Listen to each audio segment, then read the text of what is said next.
La Escuela Defensorial de la Defensoría Pública del Ecuador se complace en dar la cordial bienvenida a todas y todos al evento académico denominado Teoría de la Pena y Técnicas de Defensa en Materia Penal.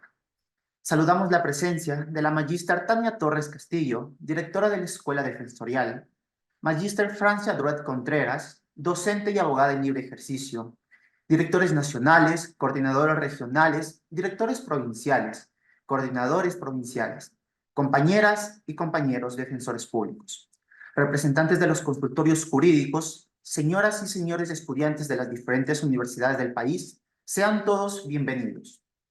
En esta ocasión, la Escuela Defensorial ha preparado este evento académico con el objetivo de capacitar y formar a defensoras y defensores públicos en materia penal, reforzando sus conocimientos especializados sobre teoría de la pena y técnicas de defensa en materia penal.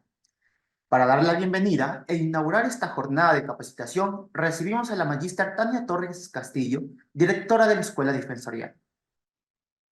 Muchísimas gracias, muy buenas tardes con todas y con todos. Primeramente, permítanme extenderles un cordial saludo a nombre de nuestra máxima autoridad, el doctor Ángel Torres Machuca. Como ustedes saben, el proyecto de Escuela Defensorial es justamente un proyecto académico importante para todos, considerando pues que buscamos entregar todas aquellas herramientas técnicas, profesionales necesarias para el desarrollo del trabajo que realizan tanto nuestros defensores públicos como los miembros de la red complementaria, que principalmente eh, la, la, la conforman los consultorios jurídicos gratuitos. Por otro lado, agradecer un montón a nuestros ponentes, son básicamente 3 días de formación. Y en esta ocasión, qué mejor poder iniciar con una persona que tiene una gran trayectoria profesional, la doctora Francia Drow.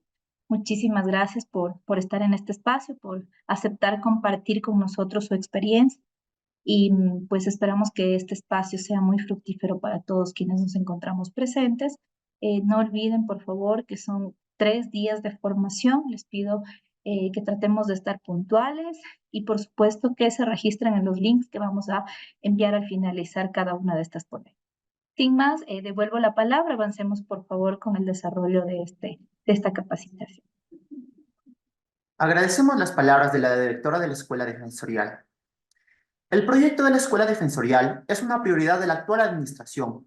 Por lo tanto, desde este organismo se impulsan procesos de formación permanentes, de manera especial a los funcionarios de esta institución y a la red complementaria de la defensa jurídica pública. De esta manera, damos por inaugurada esta jornada de capacitación. Para dar comienzo al desarrollo académico del evento, recordamos a los asistentes las siguientes indicaciones. Para obtener el certificado de asistencia a este curso es obligatorio que el participante cumpla con su participación en el registro de asistencia al menos 2 de los 3 días de este programa formativo. El registro de asistencia se enviará a través del link que será remitido los 15 últimos minutos de cada jornada. Se solicita mantener encendidas sus cámaras durante todas las sesiones. Adicionalmente, si el participante desea intervenir o si tiene alguna duda o consulta mientras se desarrolla la ponencia, solicitamos gentilmente alzar la mano del Zoom o registrar su pregunta al chat del mismo. Reiteramos que no se debe utilizar el chat para registro de asistencia. Con estas indicaciones, saludamos y damos la bienvenida a nuestra primera ponente del día de hoy, Magíster Francia Druet Contreras. Antes de darle la palabra, nos permitiremos leer unas breves líneas de su hoja de vida.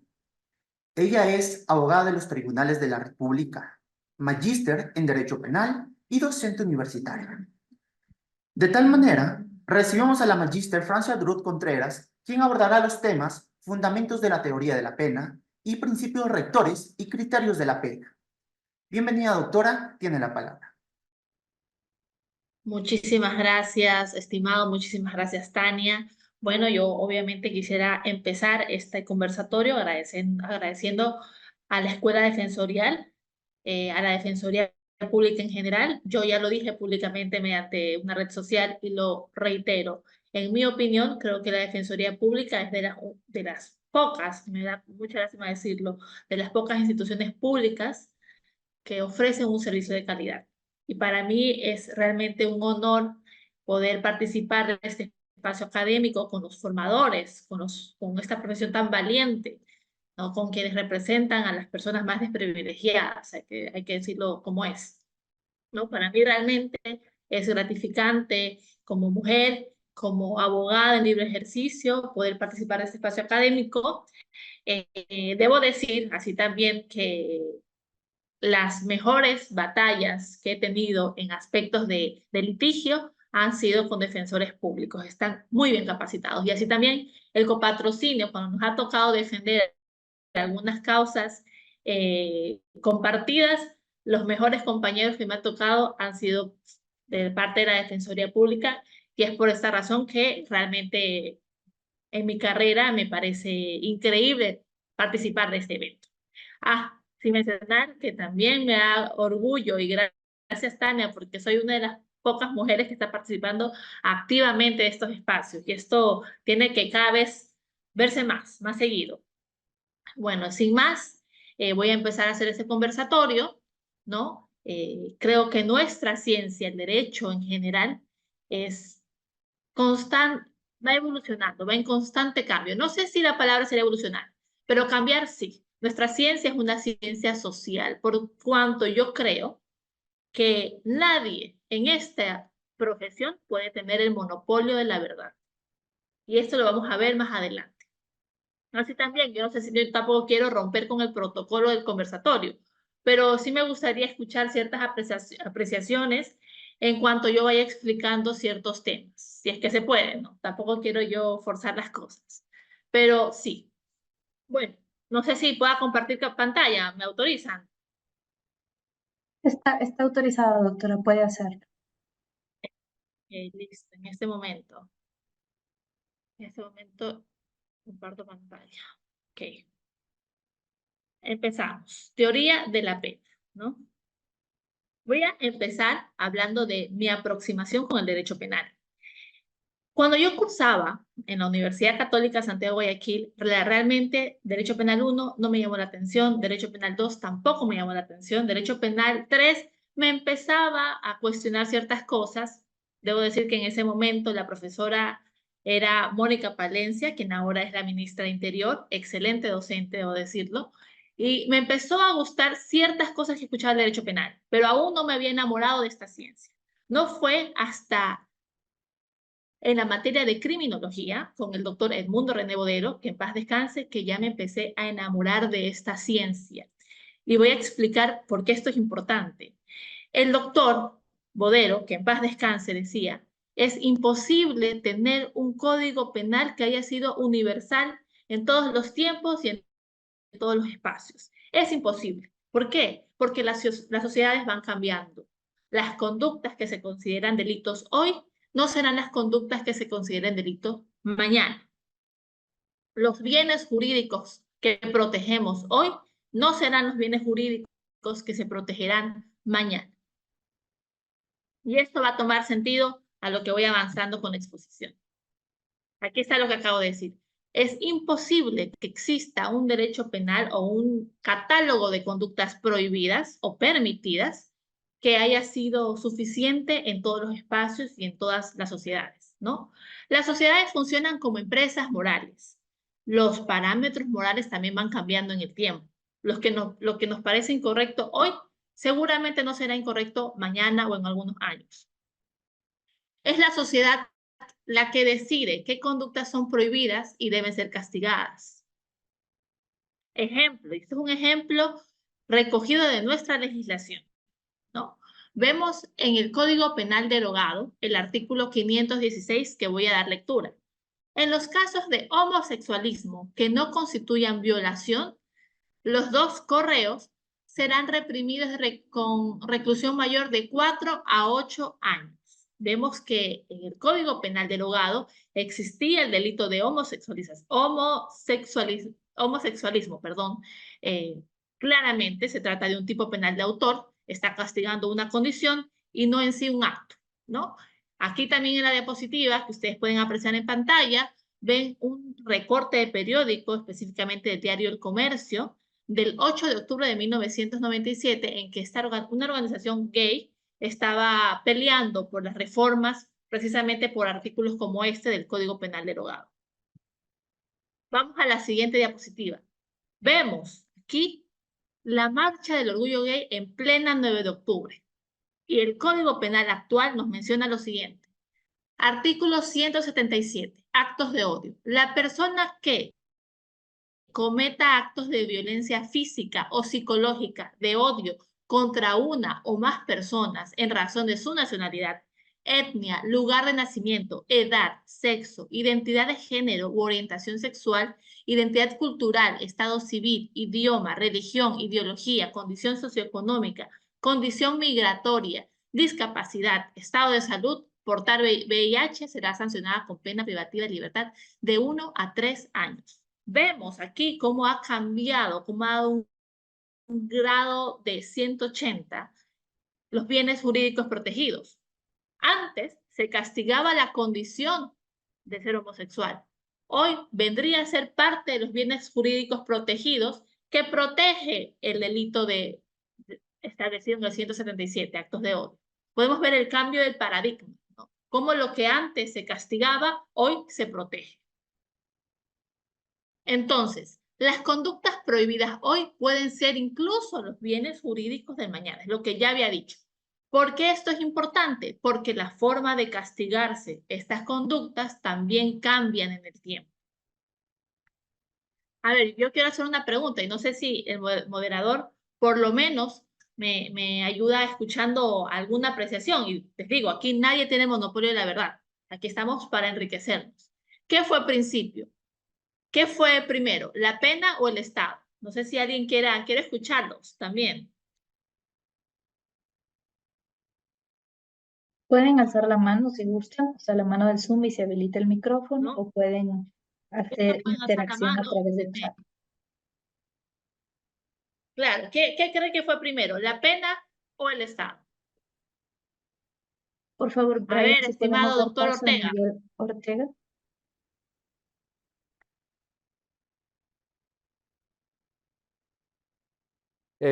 Definitivamente la pena. ¿Por qué? Quiero escuchar el razonamiento, doctor Eh, Ortega.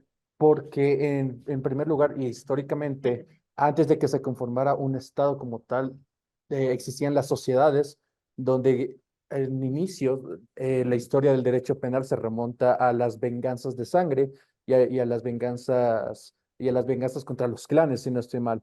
Entonces, cada acto era básicamente castigados, ya sea dentro de la misma sociedad del clan o para otros clanes, sin siquiera formar un Estado como tal.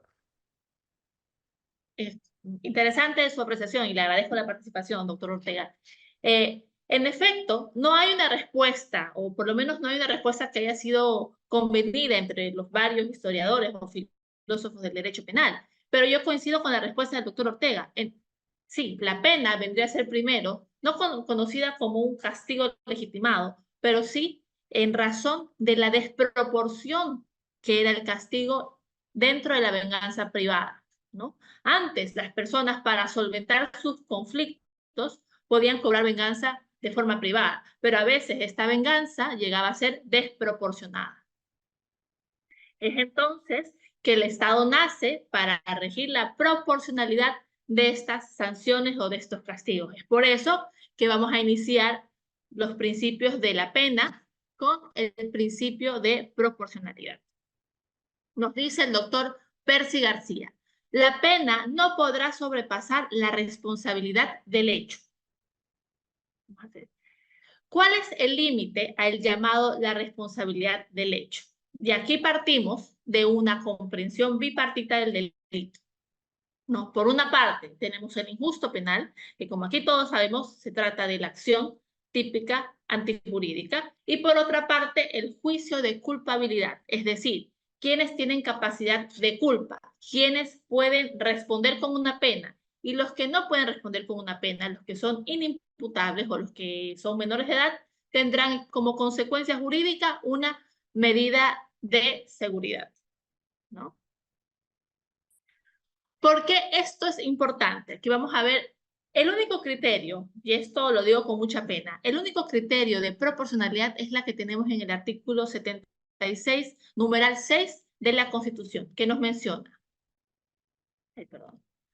La ley establecerá la debida proporcionalidad entre las infracciones y las sanciones penales, administrativas o de otra naturaleza. El único estándar de proporcionalidad va dirigida a la peligrosidad del agente o a la gravedad del acto o conducta o la puesta en peligro del bien jurídico. Vamos a ver qué nos dice el artículo 155 y quiero ver ya. Artículo 55. Acumulación de penas. La acumulación de pena privativa de libertad procede hasta un máximo de 40 años. Aquí vemos cómo el principio de proporcionalidad solo opera para arriba, no opera para abajo. Solo nos establece un máximo de pena, pero no nos establece un mínimo, ¿no? Y si lo ponemos lingüísticos, proporcionalidad se refiere a un todo, no solo cuál sería el límite de pena a exceder.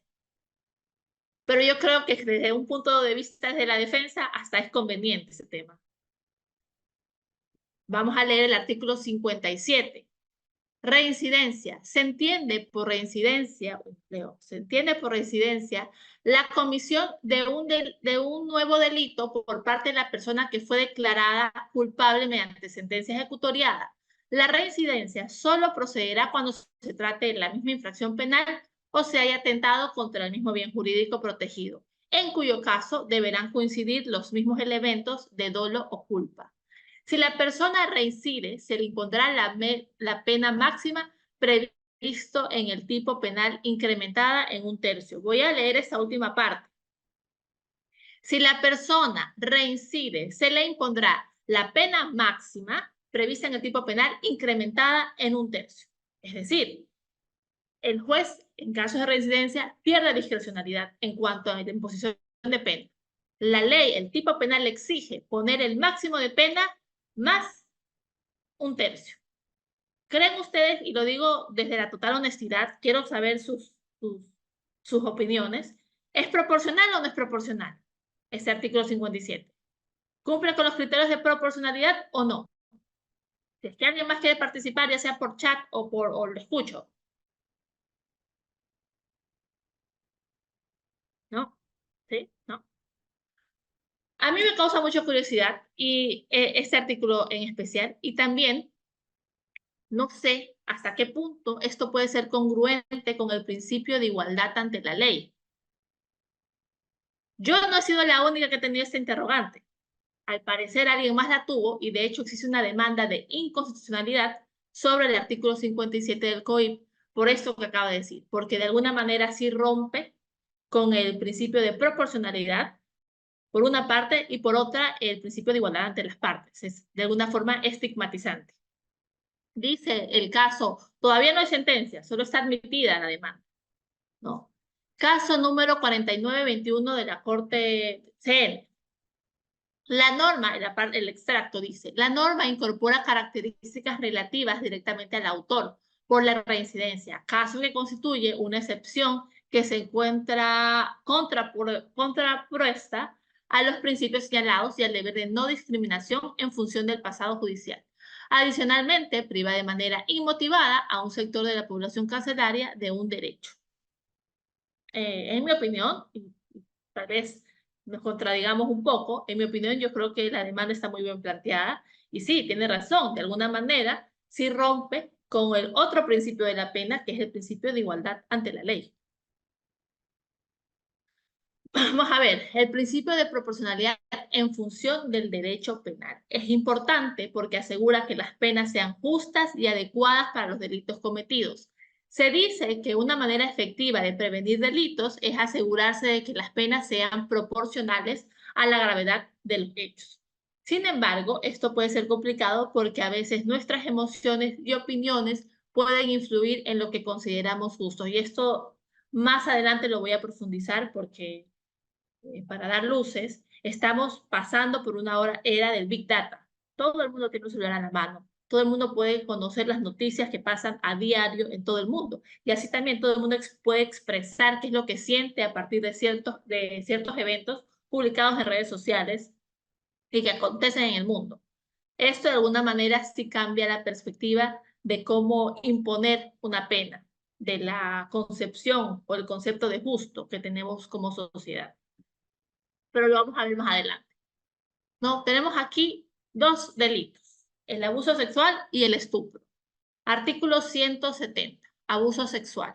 La persona que, en contra de la voluntad de otra, ejecute sobre ella o la obligue a ejecutar sobre sí misma u otra persona un acto de naturaleza sexual, sin que exista penetración o acceso carnal, será sancionada con pena privativa de libertad de 3 a 5 años. Veamos el artículo detenidamente, vemos que aquí no nos dice, no existe sujeto activo calificado, tampoco existe sujeto pasivo calificado.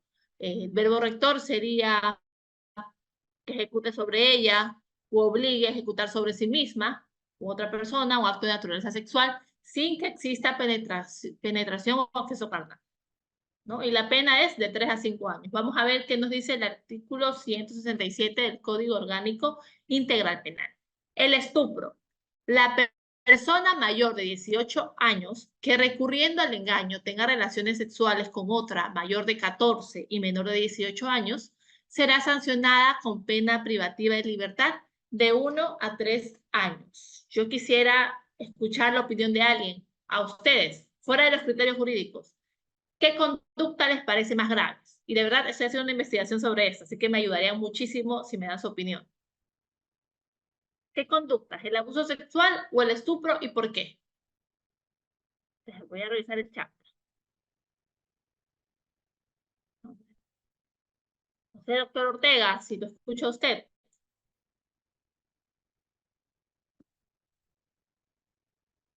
No, nadie.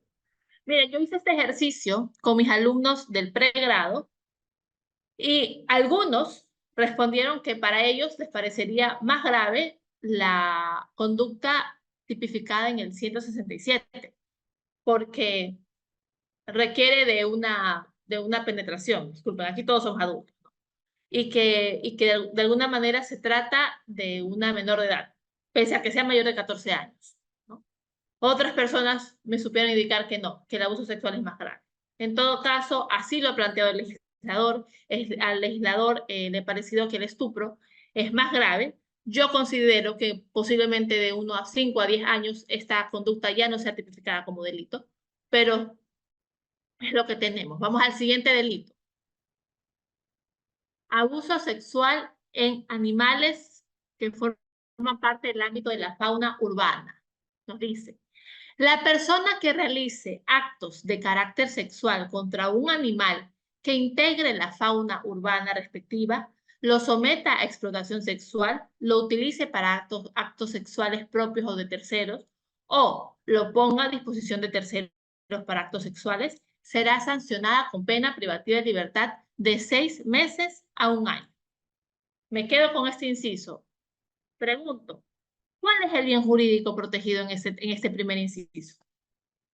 Y de verdad, es una pregunta muy honesta. Quisiera saber qué pensó el legislador cuando tipificó este delito. La persona que realice actos de carácter sexual contra un animal que integre la fauna urbana respectiva, lo somete a explotación sexual, lo utilice, no sé, me da la impresión que este primer párrafo del delito de abuso sexual en animales, como que protegería la integridad sexual del animal, cosa que me parece un poquito problemático mentalmente, ¿no? No sé si alguien más comparte este criterio conmigo. El segundo inciso dice, si como consecuencia de esta conducta se produce la muerte del animal, será sancionada con pena privativa de libertad de 1 a 3 años. Exactamente la misma pena que en el estupro, ¿no? Vemos que para el legislador le pareció, a ver, el doctor Ayala, por favor, lo escucho.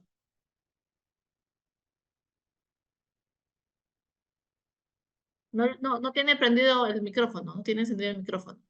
Gracias, Ahí. doctora, muy amable. Compañeros, muy buenas tardes. Bueno, en referencia al artículo 250, yo veo más como un delito de bestialismo, ¿no? Porque se está incitando al uso de los animales para actos sexuales o a su vez, de lo que yo entiendo, o a su vez es el acto que se pueda mantener con algún tipo de animal, desde mi punto de vista. Ok, interesante, me quedo con palabra bestialismo, que de alguna manera parecería ser una especie de patología, ¿no? Una especie de problema en la psiquis mental de alguien, ¿no? Aunque hay varias zonas del Ecuador donde es casi que normal, pero de eso no vamos a hablar, de eso hablaremos otro rato.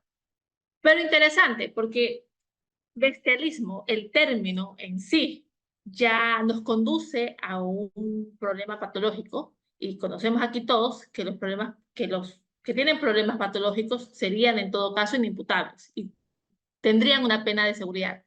Lo que yo creo, y yo les digo, creo que bien se pudo haber planteado también el delito de maltrato animal. No sé por qué el legislador lo quiso poner como delito autónomo. Eso igual podemos debatirlo al final del conversatorio. Pero vamos a la pena. La pena privativa de libertad es de 1 a 3 años. La misma pena en el caso de estupro. Aquí es donde yo pregunto, ¿será que el legislador está evaluando de igual forma la muerte de un animal con la integridad sexual de una menor de edad y una mayor de 14 años? ¿Creen que es proporcional? ¿Creen que debe estar al mismo nivel o no?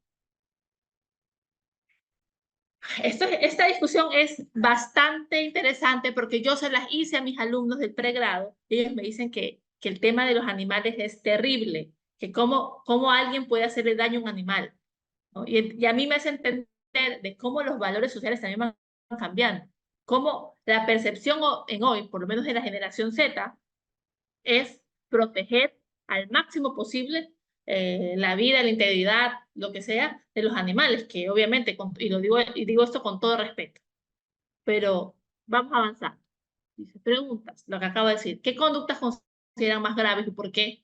¿Creen que existe una correcta proporcionalidad de las penas en los delitos mencionados? ¿Cuál es el bien jurídico en el delito de abuso sexual en animales?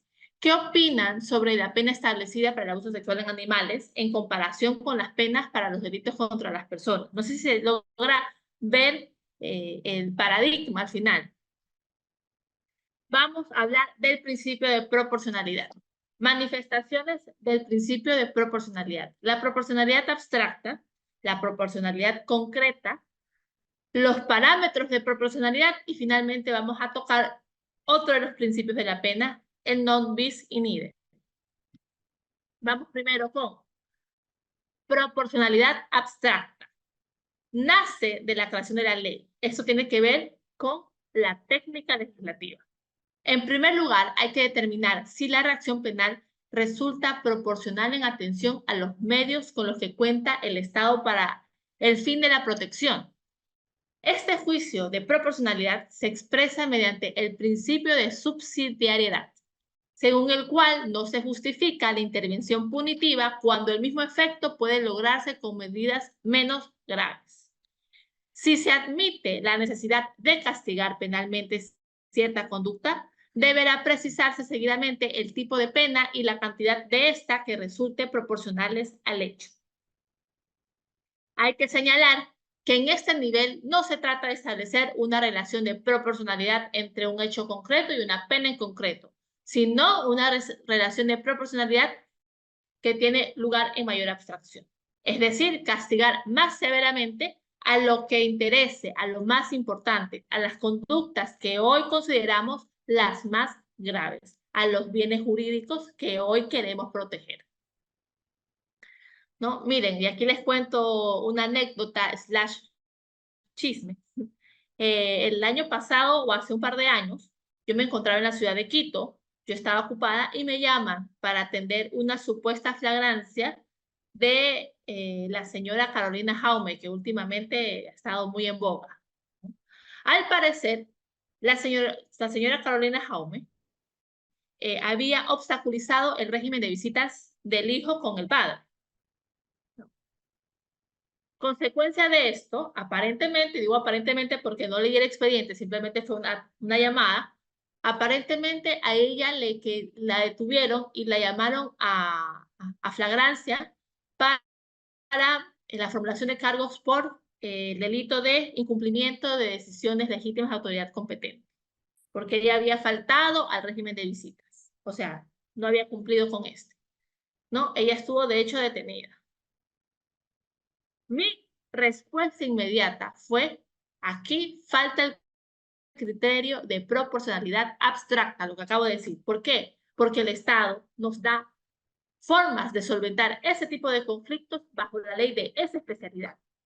El Código Niñez de Adolescencia, el Derecho de Familia, nos menciona que es posible hacer la solicitud por ADINAPEN y si ésta se incumple, hacer el apremio personal. Pero primero que todo se debe de agotar este mecanismo, este remedio procesal que nos otorga la misma ley de familia, el Código Orgánico de Niñez y Adolescencia, antes que accionar los mecanismos penales. No solo para dar cumplimiento a este principio de proporcionalidad en abstracto, sino también para dar cumplimiento al principio de mínima intervención penal. Si es la misma ley la que me ofrece un remedio no tan severo como la ley penal, deberíamos poder cogerla. Vamos a ver otro ejemplo. No sé si me van captando la idea. Contravenciones de tránsito. Artículo 384. Conducción de vehículo bajo efectos de sustancias estupefacientes, psicotrópicas o preparados que las contengan. La persona que conduzca un vehículo bajo los efectos de sustancias estupefacientes, psicotrópicas o preparados que las contengan será sancionada con reducción de 15 puntos de licencia de conducir y 30 días de privación de libertad. Estamos hablando de contravenciones, ojo, 30 días de privación de libertad. Además, como medida preventiva, se aprehenderá el vehículo por 24 horas. Uy, es que no leo acá. Déjame ver cómo saco esto. A ver, acá dice, artículo 385. Conducción de vehículo en estado de embriaguez. La persona que conduzca un vehículo en estado de embriaguez será sancionada de acuerdo con las siguientes escalas. Si el nivel de alcohol por litro de sangre es 0.3 a 0.8 gramos, se aplicará la multa del salario básico unificado del trabajador en general, pérdida de 5 puntos de licencia de conducir y 5 días de privación de libertad. Lo voy a decir resumido para no aburrirlos, ¿no?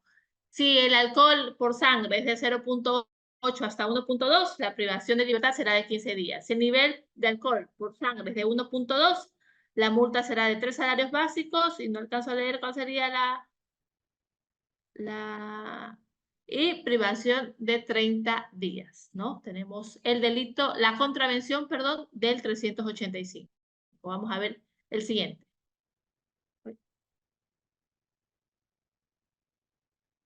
Perdón. Vamos a ver el delito tipificado en el artículo 380, daños materiales. La persona que como consecuencia de un accidente de tránsito cause daños materiales cuyo costo de reparación sea mayor a 2 salarios y no exceda de 6 salarios básicos unificados del trabajador en general, será sancionada con pena, con multa de 2 salarios básicos unificados del trabajador en general y reducción de 6 puntos en su licencia de conducir sin perjuicio de la responsabilidad civil para con terceros a que quede sujeta por causa de la infracción. ¿Se dan cuenta que aquí no hay pena de privación de libertad? O sea, sale más conveniente manejar tomado y chocar con algo que solo manejar tomado. ¿Se entiende la desproporción en abstracto que hay aquí? ¿No? O sea, es más fácil y más conveniente y más barato cometer un delito que contravenir. Entonces, aquí claramente existe un error por parte de la legislación penal. Existe un error en cuanto a la aplicabilidad del criterio de la proporción en abstracto.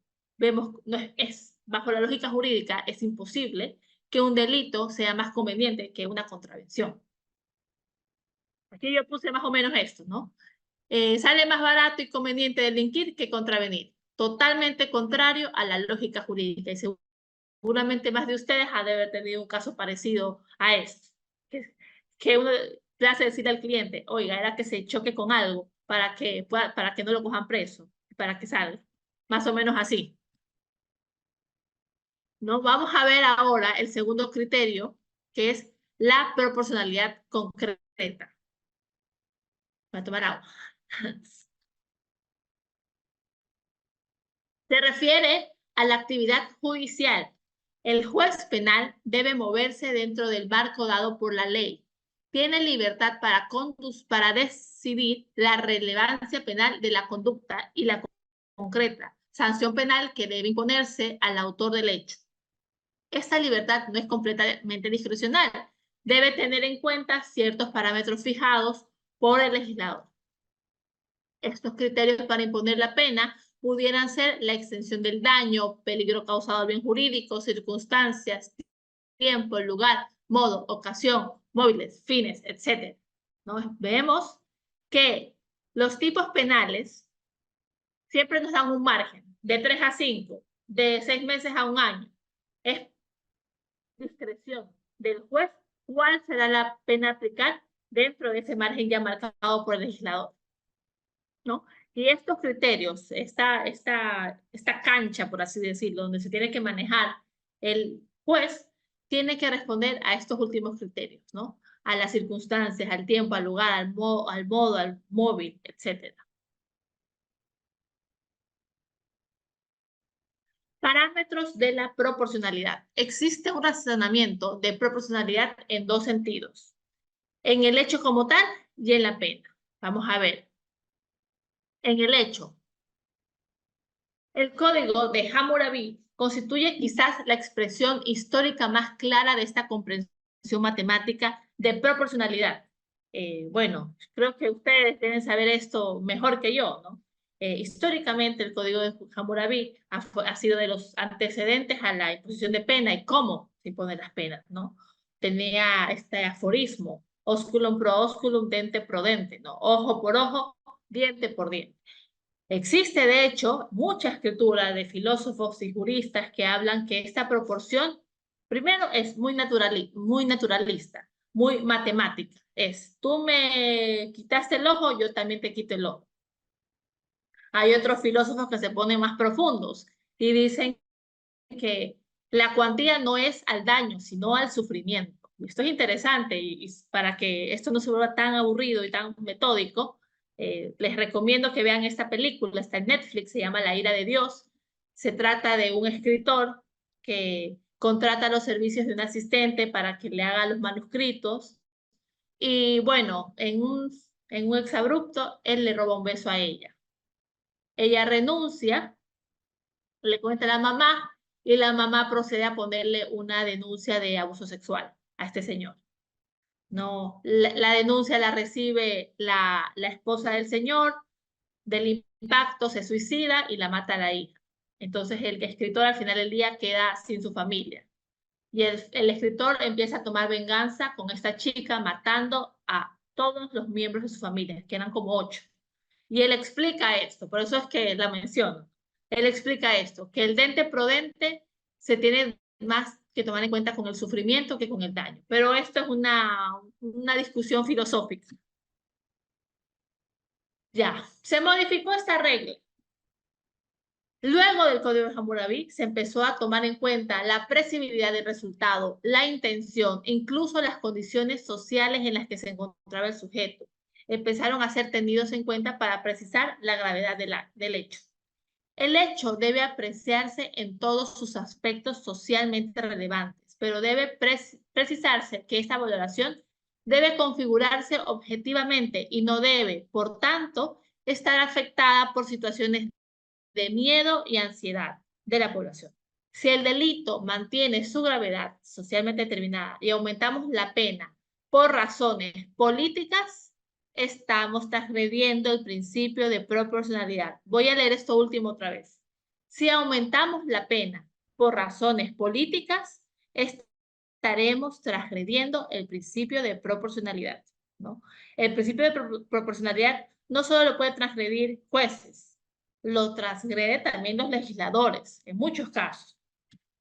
Vamos a ver 3 ejemplos. Homicidio, 144. La persona que mate a otra será sancionada con pena privativa de libertad de 10 a 13 años. Vamos a ver femicidio.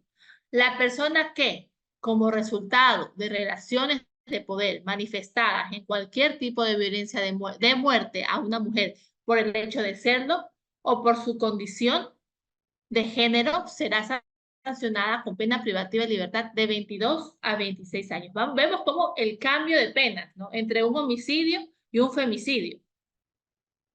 El homicidio tiene de 10 a 13 años. El femicidio, cuando se dé muerte por la condición de mujer, de 22 a 26 años. Yo sí quisiera escucharlo, saber si esto es proporcional o si esto más o menos está haciéndole caso a razones políticas o de agenda, y por eso es que se ha penado tan grave este delito, porque al final del día básicamente llega a ser la misma conducta, pero esto se pone aún mejor. Vamos a ver el 140. No les voy a leer todo el 140 porque no les quiero aburrir. Ustedes deben de saberse la memoria seguramente mejor que yo. Artículo 140, asesinato. La persona que mate a otra será sancionada con pena privativa de libertad de 22 a 26 años si concurriere alguna de las siguientes circunstancias. Puse la primera. A sabiendas, la persona infractora ha dado muerte a su ascendiente, descendiente, cónyuge, conviviente, hermana o hermano. Y yo pregunto, ¿qué es más fácil, procesalmente hablando, de probar? ¿El asesinato o el femicidio? El asesinato. Le leí los labios aquí al doctor Guerrero.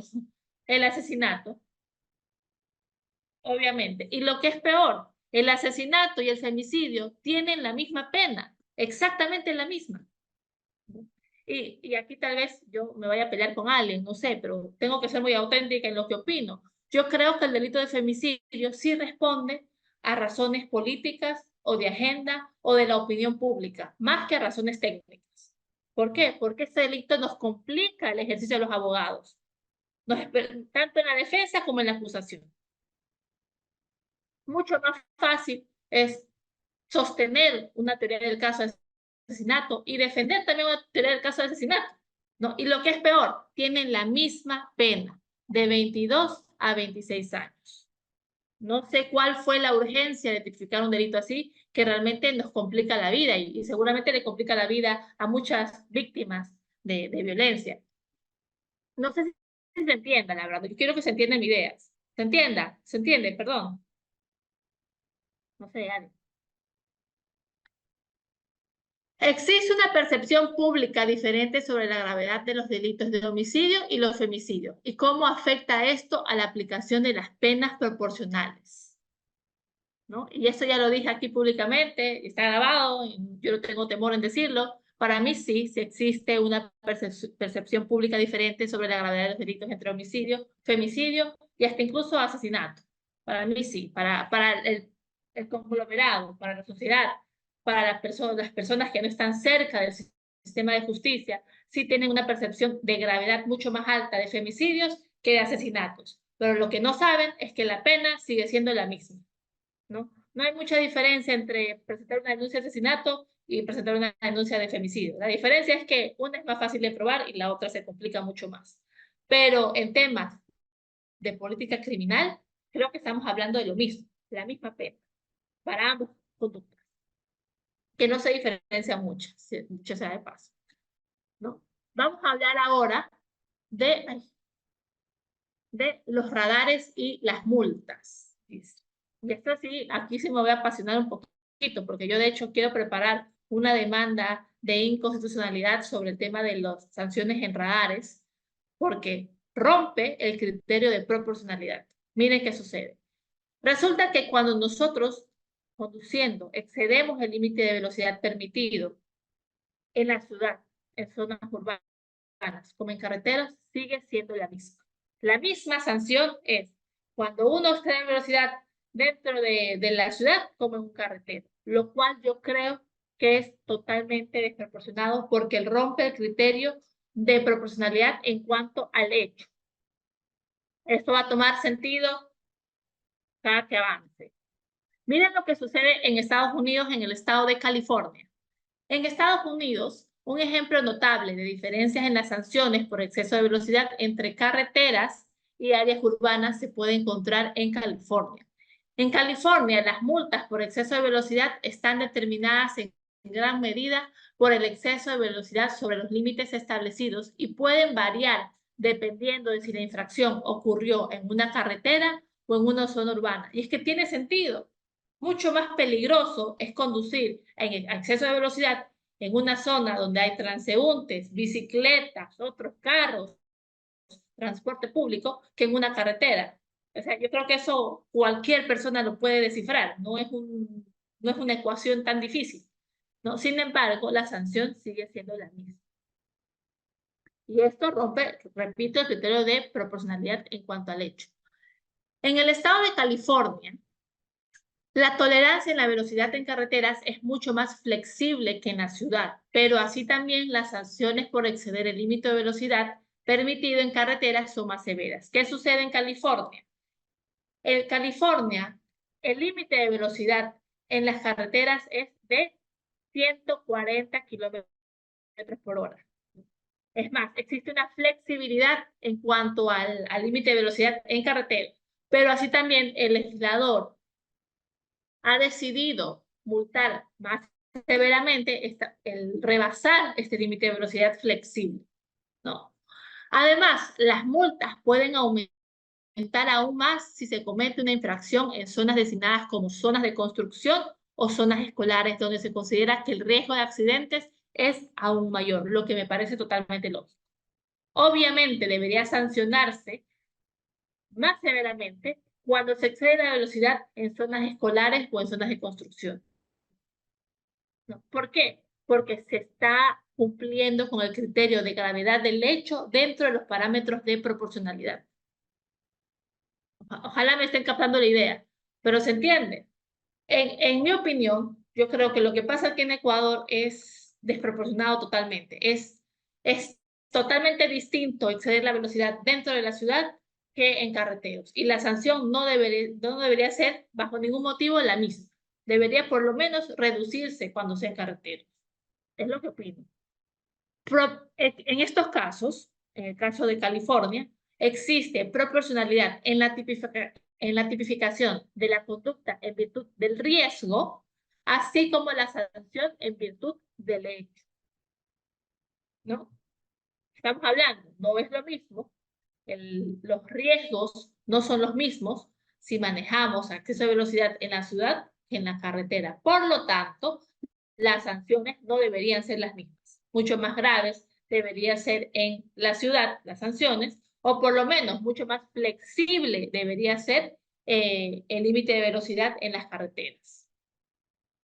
Vamos al otro criterio de proporcionalidad. Primer principio de la pena.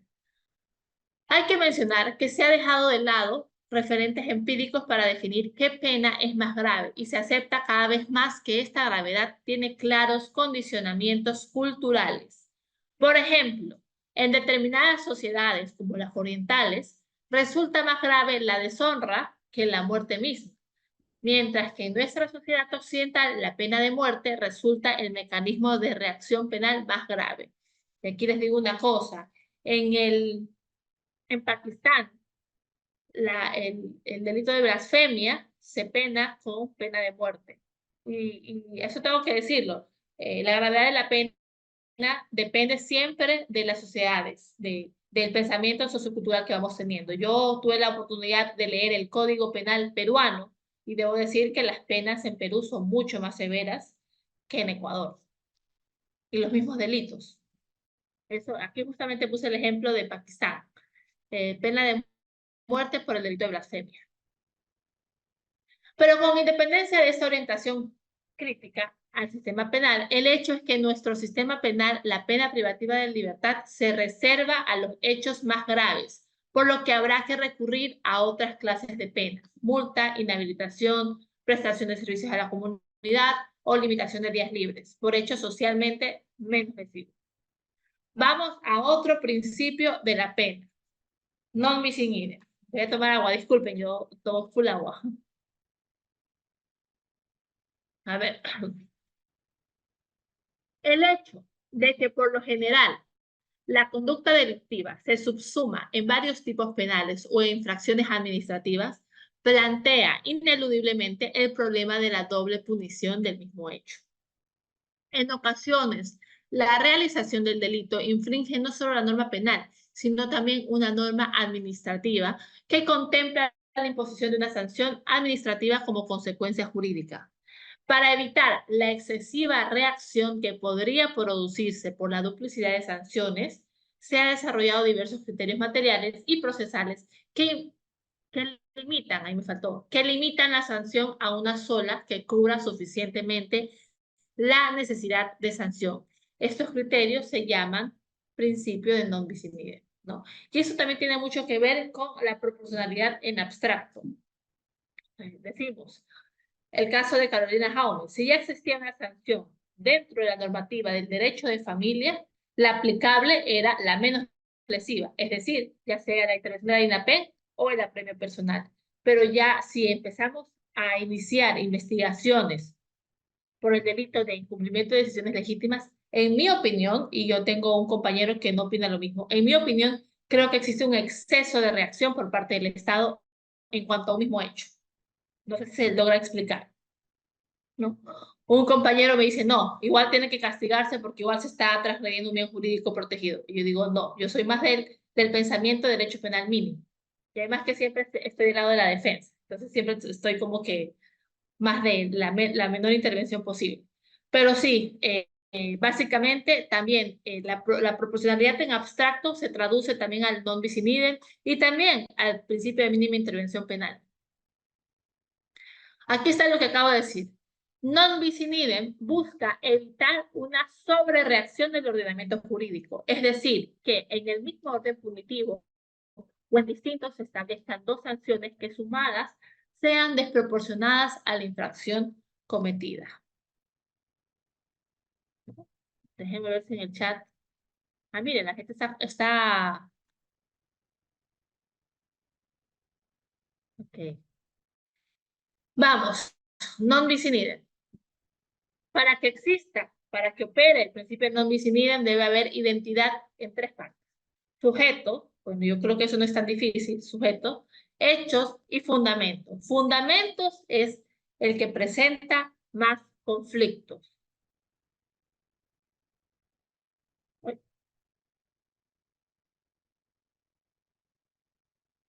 Sobre la identidad de fundamentos se daría básicamente en la protección de un mismo bien jurídico. No obstante, esta interpretación llevaría a una excesiva ampliación de fundamentos, en la que prácticamente siempre estaría excluida la posibilidad de imponer conjuntamente una sanción penal y administrativa. Yo no sé, pero sucede mucho, por lo menos en la práctica guayaquileña, las defraudaciones tributarias, ¿no? Que pese a tener que cumplir una sanción de estilo, una multa de estilo pecuniario en el SRI, obligadamente la Fiscalía tiene que abrir una investigación por defraudación tributaria, por estos errores de balances, ¿no? Hay fiscales que son del pensamiento de la mínima intervención penal y de ni siquiera llamar una formulación, hay otros que no, hay otros que indican que pese a haber sido pagada la multa y solventada ese perjuicio económico al Estado, igual deberían iniciar una investigación porque existe un bien jurídico transgredido, por lo menos tentativamente. Yo, repito, yo no soy de esa opinión. Yo creo que de alguna manera eso también sería un flagrante atentado al principio de non bis in idem porque se está castigando dos veces bajo dos materias distintas un mismo hecho, ¿no? Pero, por ejemplo, en el libro de Percy García nos dice que también esta interpretación llevaría a una excesiva ampliación de identidad de fundamentos que evita la sanción administrativa y la sanción penal al mismo tiempo. Pero yo soy del pensamiento que entre menos intervenga el Estado para, no sé, para salvaguardar bienes es mucho mejor. Creo yo, tal vez me equivoque. A ver, ok. Vamos a principio de resocialización. En este principio no me voy a detener mucho porque lo vamos a ver más adelante cuando veamos las teorías de las penas, ¿no? Pero bueno, hay que decir que nuestro Código Orgánico Integral Penal menciona la resocialización y la rehabilitación como fundamentos de la pena. Hay que ver si esto se cumple o no se cumple. Yo creo que aquí todos podemos estar de acuerdo, creo que sin conocerlos tantos, en que es muy difícil que se cumpla este principio. Pero digo, no nos vamos a quedar ahorita en ese tema, lo vamos a ver más adelante. El COIP, ¿qué nos dice el COIP en el artículo 1? Finalidad. Este código tiene como finalidad normar el poder punitivo del Estado, tipificar las infracciones penales, establecer el procedimiento para el juzgamiento de las personas con estricta observancia al debido proceso, promover la rehabilitación social de las personas sentenciadas y la reparación integral de las víctimas. Artículo 52. Finalidades de la pena. Los fines de la pena son la prevención general para la comisión de delitos y el desarrollo progresivo de los derechos y capacidades de las personas con condena, así como la reparación del derecho de la víctima. En ningún caso la pena tiene como fin el aislamiento y la neutralización de las personas como seres sociales. Voy a leer esto último. En ningún caso la pena tiene como fin el aislamiento y neutralización de las personas como seres sociales. Bueno, creo que hoy más que nunca está en boga esta categoría dogmática, nacido a partir de Jacobs, ¿no? El derecho penal del enemigo. Creo que hoy más que nunca está ganando popularidad. Bueno, ¿qué es el derecho penal del enemigo? La vigencia de los principios político-criminales adquiere características restrictivas ante determinadas formas de criminalidad, especialmente graves. Esta restricción se ha buscado explicar a través del llamado derecho penal del enemigo. Esta categoría nace con el profesor Jacobs y lo que acabo de decir está en vigencia más que nunca. Vemos aquí una imagen de la dama de la justicia subiéndose la venda, ¿no? ¿Por qué? Porque el derecho penal del enemigo es precisamente eso. Separa, distingue los ciudadanos de los que ya no lo son, ¿no? Y trata como enemigos a las personas que están transgrediendo los valores sociales dentro de una sociedad. Esta categoría trata como enemigos a los infractores, es decir, como meras fuentes de peligro, que deben ser neutralizados como sea. El derecho penal del enemigo no está obligado a observar plenamente las condiciones de legitimidad que se exigen para imponer una sanción penal a los ciudadanos. Los enemigos se encuentran excluidos de la sociedad y, por lo tanto, el sistema jurídico no tiene por qué reconocerlos. Básicamente, el argumento que tiene el presidente de El Salvador, Bukele, y que creo yo, tal vez me esté equivocando, también está tomando vigencia con el presidente que tenemos, Daniel Noboa, ¿no? Tratar de infractores, de enemigos a la delincuencia organizada, a las pandillas, a las bandas, ¿no? No me quiero tampoco detener mucho en esto, pero sin ánimos de politizar este conversatorio, es necesario hablar de una de las preguntas de la consulta popular, la número 4, de hecho, o la literal H, creo que es, ¿no? Y esto va un poquito de la mano con el principio de proporcionalidad, ¿no? En la pregunta H nos menciona si estamos de acuerdo en elevar las penas para ciertos delitos y en eliminar ciertos beneficios penitenciarios en ciertos reincidentes y parecidos, ¿no? Yo creo que esa pregunta rompe con el criterio de proporcionalidad y hasta ahora no sé cómo pasó el filtro de control de constitucionalidad, porque para eso en ninguna parte del anexo nos indica cuánto va a subir para cada delito. Para terrorismo, pues no nos dice en cuánto se va a incrementar la pena, solo nos dicen que van a incrementar la pena, pero no nos dicen cuáles son los criterios. Y así tampoco nos dicen cuáles serían los beneficios penitenciarios a eliminarse. Vamos con el segundo principio, que es el principio de legalidad. Dicho sea de paso, yo este tema de la pregunta la conversé con un amigo de la universidad, César García, que justamente él hizo una exposición del tema y él está de acuerdo con que se eleven las penas. Yo no, pero digo, este es un criterio mío y sin ánimos de politizar, pero para que vean que yo estoy abierta al diálogo y que para mí este tema de la política o la consulta popular no es para nada un tema que me hiera la fibra, no. Lo digo desde la academia y desde la técnica. El principio de legalidad. Principio de legalidad protege a los ciudadanos del mismo derecho penal. Esto es importante tenerlo presente, ¿no? Porque es más, para eso surge el principio de legalidad, para protegernos del mismo poder punitivo del Estado, ¿no? Para darle un límite al poder punitivo del Estado. Vamos a más o menos recordar la historia del principio de legalidad. El antecedente más claro del principio de legalidad es en Inglaterra, con Juan Sin Tierra, en 1215, en la Carta Magna, está en inglés. En el artículo 39 se establecía: ningún hombre libre podía ser penado ni si per legale judicium parium vel per terra, excepto por el juicio legal de sus pares o por la ley de tierra. Este principio recogido con Juan Sin Tierra fue evolucionando. Vemos que en Alemania, con Carlos V, se establece el principio de legalidad como un principio fundamental, pero admite como criterio accesorio la analogía. Esto es importante. Antes se tenían el catálogo de conductas prohibidas, pero no tenían especificado las sanciones a estas conductas prohibidas. ¿Cómo hacían cuando había una deficiencia de criterio? Se veía al de al lado o a cómo se había castigado anteriormente o en otros casos. Por eso se dice que el tema de la sanción operaba analógicamente, ¿no? Finalmente, en los albores del Estado moderno, el principio de legalidad es reconocido expresamente en las principales constituciones y declaraciones. Tenemos aquí la Constitución de Josefina en 1787 y la Declaración de los Derechos del Hombre y Ciudadano.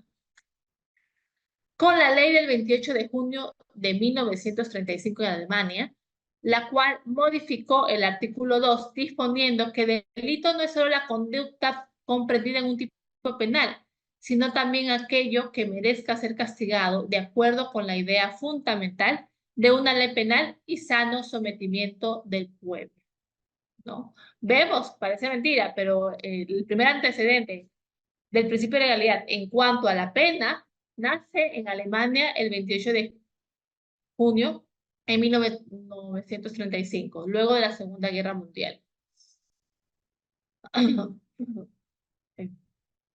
Vamos a ver las manifestaciones del principio de legalidad. La reserva de ley, ley escrita, la taxatividad de la ley certa, la prohibición de retroactividad, lex previa, y la prohibición de analogía. No me voy a tener tanto, no los quiero aburrir para darle más sentido práctico a este conversatorio, que lo vamos a hacer más adelante, pero sí es necesario recordar ciertas instituciones que nos va a servir para toda la vida. La reserva de ley. Solamente puede crear delitos y establecer penas la ley. Acordémonos que la fuente directa del derecho penal es la ley. Por eso decimos que el principio de legalidad es el principio rector del derecho penal. Justamente lo que acabo de decir. Por eso decimos que la ley es la única fuente inmediata de derecho penal. Solo el poder legislativo puede crear, modificar y eliminar tipos penales. En nuestro país, los tipos penales se crean a través de ley orgánica. Solo a través de ley orgánica podemos establecer conductas delictivas y penas y sanciones. 149, el aborto consentido. Y eso, para que vean que en serio me he tomado el tiempo, todos estos ejemplos son temas que se han dado públicamente, ¿no? Aborto consentido. La persona que haga abortar a una mujer que ha consentido en ello será sancionada con pena privativa de libertad de 1 a 3 años. La mujer que cause su aborto o permita que otro se lo cause será sancionada con pena privativa de libertad de 6 meses a 2 años. Miren lo que dice el diario La Hora, cuando esto estaba en discusión. Me acuerdo que era, no sé si era año 2022. Dice, tiempo de gestación para abortar sin definición. A la Asamblea se le acaba el plazo para establecer el reglamento del aborto en caso de violación y aún no determina hasta qué mes de gestación se puede interrumpir el embarazo. ¿Puede acaso un reglamento modificar un tipo penal? La respuesta es no, no puede. No puede modificar un tipo penal. ¿Por qué? Porque la fuente inmediata del derecho penal es la ley, y no cualquier ley, la ley orgánica, ¿no? Principio de legalidad, tanto para conductas, para tipificación de conductas, como para la imposición de penas. Vamos a taxatividad de la ley, mandato de certeza, ley Cherta. El principio de legalidad impone al legislador el deber de precisar en la ley penal todos los presupuestos que configuran la conducta penalmente sancionada y pena aplicable. Es necesario que se excluyan del derecho penal leyes absolutamente indeterminadas mediante la exigencia de una determinación de la conducta punible y la pena a imponer. Este artículo sí es largo. Está en el 320, numeral 1, pero vamos a leer. Nos dice: actos de corrupción en el sector privado.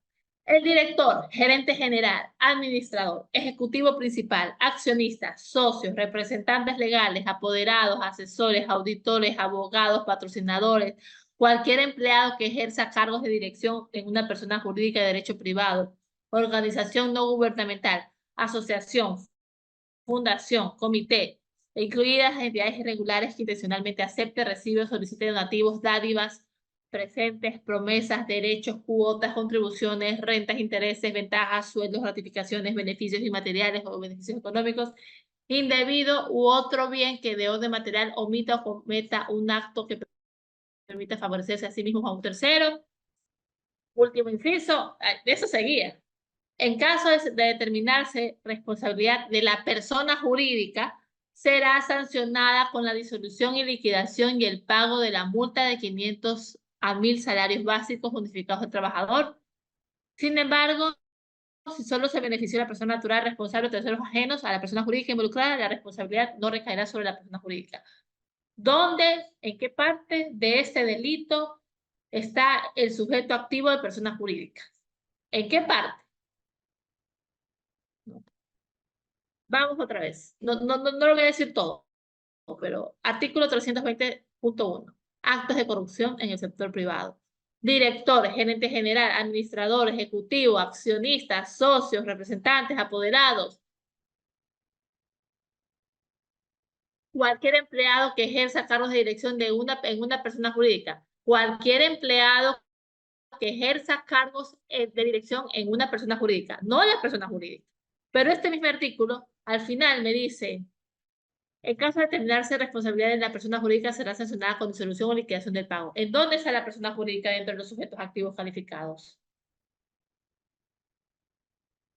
Totalmente irregular este delito. Y, en mi opinión, impracticable. No se puede practicar, ¿no? Falta taxatividad, falta especificación. ¿De dónde me sale la responsabilidad de la persona jurídica?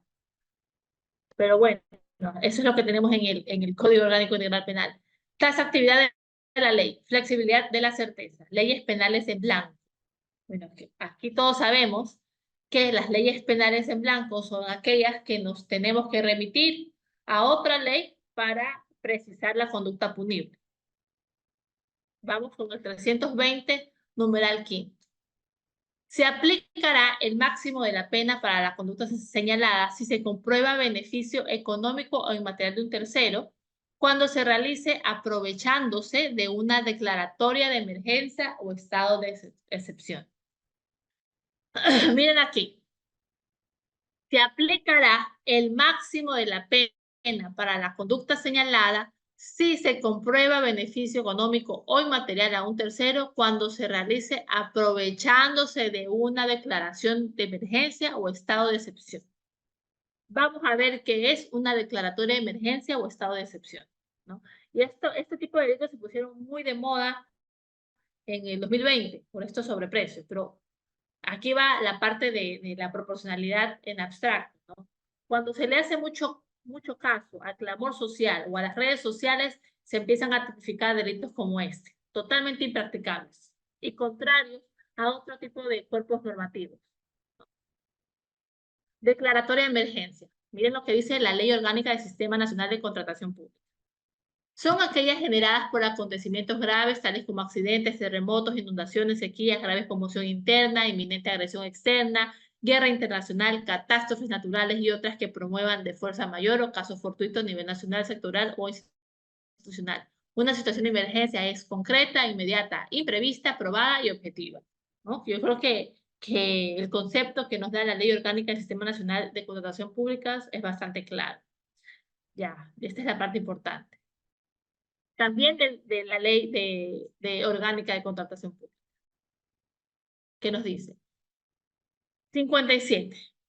Para atender las situaciones de emergencias definidas en el numeral 31 del artículo 6 de esta ley, previamente a iniciarse el procedimiento, el ministro de Estado o en general la máxima autoridad de la entidad deberá emitir resolución motivada que declare la emergencia para justificar la contratación. Y aquí voy a remitirme, estamos hablando de leyes penales en blanco, ¿no? En el derecho administrativo, especialmente en la declaratoria de emergencia, ¿no? Es importante, ¿por qué? Porque cuando existen declaratorias de emergencia o situaciones de emergencia, la contratación pública tiene que ser inmediata. No, el espíritu de la ley de las declaratorias de emergencia en las compras públicas es poder acabar con la emergencia lo más rápido posible. Aquí no se está atendiendo cuestiones de mejor precio, mejor coste, mejor calidad, no, sino se está atendiendo a contratar de manera directa y bajo responsabilidad de la máxima autoridad. Así lo dice el artículo 57 de la ley orgánica. Entonces, tenemos dos normas jerárquicamente iguales, porque las dos son orgánicas, pero que tienen espíritus de leyes contrarias. Por una parte, la ley administrativa quiere acabar con la emergencia y por otra parte, la ley penal te dice que si situaciones de emergencia te van a penar con el máximo de la pena. ¿Se entiende? Es totalmente impracticable este delito del 320 numeral 1. Totalmente impracticable. ¿Y esto a qué se debe? A que se atienden a razones de clamor social, más que de razones técnicas. La prohibición de retroactividad, lex previa. Artículo 76. En todo proceso en el que se determinen derechos y obligaciones de cualquier orden, se asegurará el derecho al debido proceso que incluirá las siguientes garantías básicas. Tercero, nadie podrá ser juzgado ni sancionado por un acto u omisión que, al momento de cometerse, no esté tipificado en la ley como infracción penal, administrativa o de otra naturaleza, ni se le aplicará la sanción no prevista en la Constitución o la ley. Solo se podrá juzgar a una persona ante un juez o autoridad competente y con observancia del trámite propio de cada procedimiento. Bueno, existe una excepción al principio de retroactividad. ¿Cuál es la excepción al principio de retroactividad? El principio de favorabilidad al reo. Solo se puede aplicar una ley anterior si la pena ha sido más favorable al reo que la ley actual. Esa es la única excepción del principio de la prohibición de retroactividad. Perdón. Artículo 76, numeral 5. En caso de conflicto entre dos leyes de la misma materia que contemplen sanciones diferentes para un mismo hecho, se aplicará la menos rigurosa, aun cuando su promulgación sea posterior a la infracción. En caso de duda sobre una norma que contenga sanciones, se le aplicará en el sentido más favorable a la persona infractora. Entonces, el artículo 76, numeral 5 de la Constitución. Tenemos la única excepción a la prohibición de retroactividad. Se trata del principio de favorabilidad al reo. ¿No? Acabamos la primera parte que se trataba de los principios. Hemos visto el más importante, en mi opinión, que está enfocado a la pena, principio de proporcionalidad. Este principio de proporcionalidad se manifiesta desde varias aristas. Desde el legislativo, proporcionalidad en abstracto. Desde la actividad judicial, proporcionalidad en concreto. Desde los parámetros de la proporcionalidad, quiere decir la gravedad del acto y la gravedad de la sanción. Vimos el tema de los radares y cómo opera en Estados Unidos. Y por último, el non bis in idem, es decir, no esperar una sobrereacción del Estado para sancionar un mismo hecho, ¿no? Hemos también tocado el tema del principio de legalidad, a su vez también tocamos el principio de la prohibición de retroactividad, a excepción del principio de favorabilidad del reo. Vamos, fines de la pena, teorías y tendencias.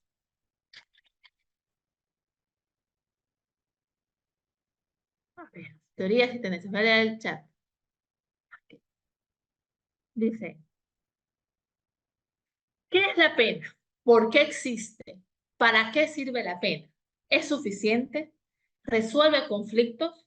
¿Cura heridas? Vamos a ver qué es la pena.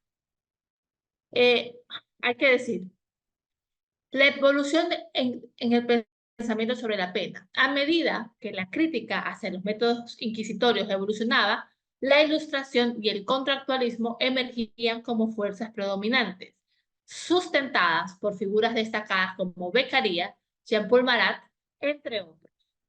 Estos pensadores concebían el derecho penal y la pena como componentes fundamentales de un contrato social, destinados a proteger la libertad y seguridad de la sociedad. Posteriormente, con Bentham, se analiza el trasfondo utilitarista con relación a la pena. Plantea de igual manera una finalidad general de la pena, es decir, la prevención del delito.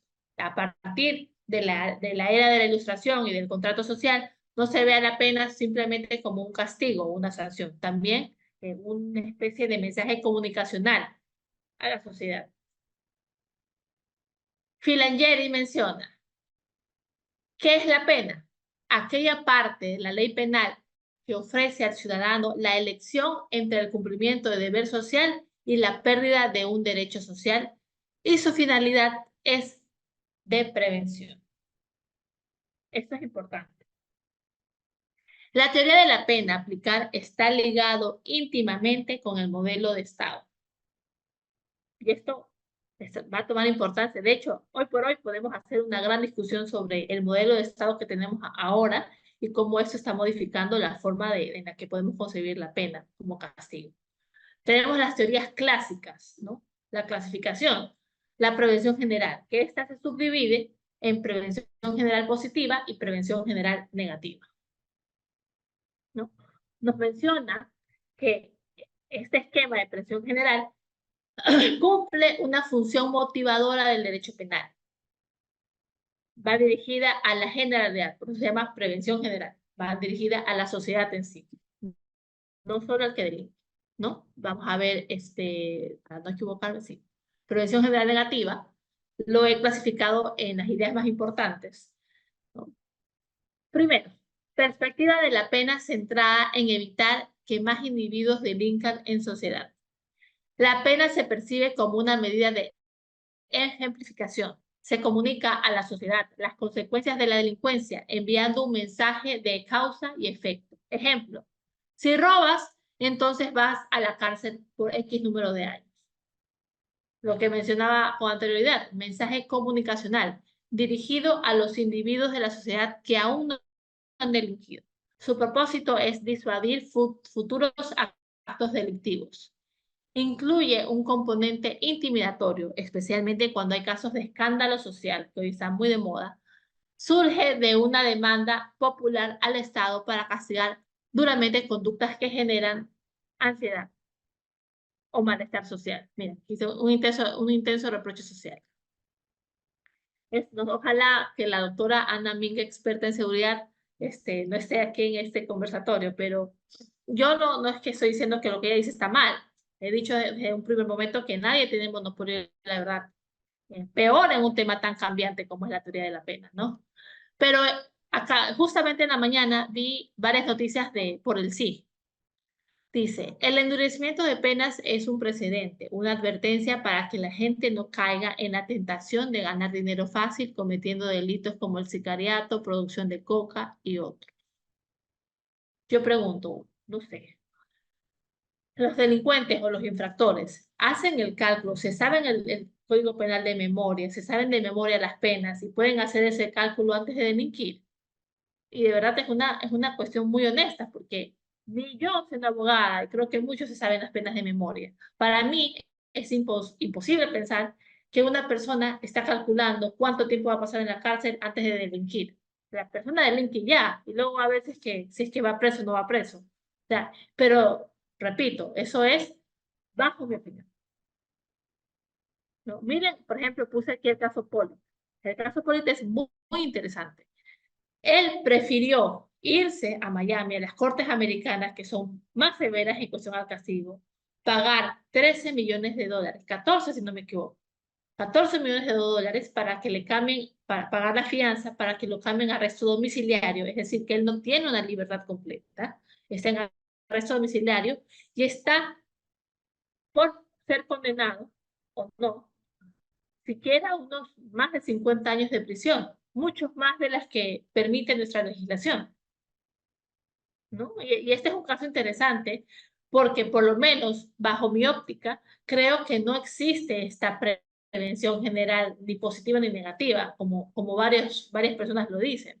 No, yo creo que el señor Poli lo que sí tiene miedo es de caer preso aquí en Ecuador. Le tiene miedo a la cárcel ecuatoriana. Le tiene miedo seguramente al sistema de justicia ecuatoriano. Pero irse a otro país, pagar 14 millones y estar todavía en peligro de siquiera unos 50 hasta más años de pena, no ha de ser sencillo. Y yo ni lo conozco al señor, pero me parece que es un ejemplo claro para poder exponer que esto de la prevención general tampoco es muy cierto que digamos. Vamos a ver el contexto actual. Aquí en la diapositiva puse varias figuras, ¿no? Vemos aquí la invasión a la embajada, vemos una imagen de redes sociales, vemos acá a Fito, vemos por otro lado a Israel, Putin y unas personas con celulares. A ver, creo que hoy por hoy, más que nunca, tenemos acceso a la información mucho más rápido. Sabemos y conocemos los acontecimientos sociales, políticos, económicos de todo el mundo con la inmediatez que no se ha visto nunca en la historia. Es cuestión de abrir un celular y poder enterarnos de todo lo que sucede en el mundo. Pero eso también influye directamente en la concepción de cómo castigar estos actos. Entonces, cuando las personas empiezan a publicar sus opiniones sobre ciertos eventos, sí se llega a desvirtuar la teoría de la pena o la función de la pena. La gente lo que quiere es castigos, castigos, castigos, castigos, cárcel, cárcel, cárcel, cárcel, cárcel. Pero el tener más personas presas no significa que tenemos, de hecho, todo lo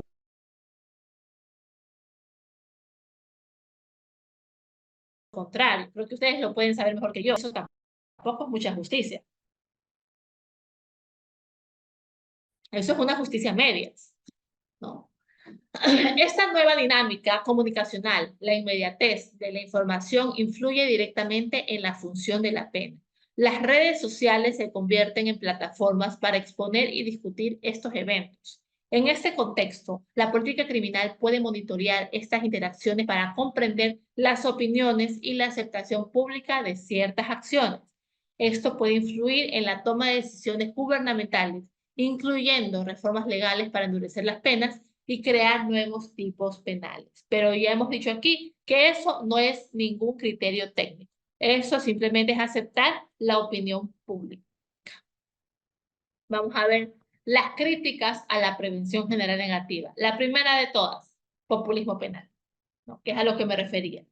Atender el llamado de la sociedad o atender lo que dice Twitter, Instagram, Facebook, no es tener criterios técnicos. Eso es populismo penal.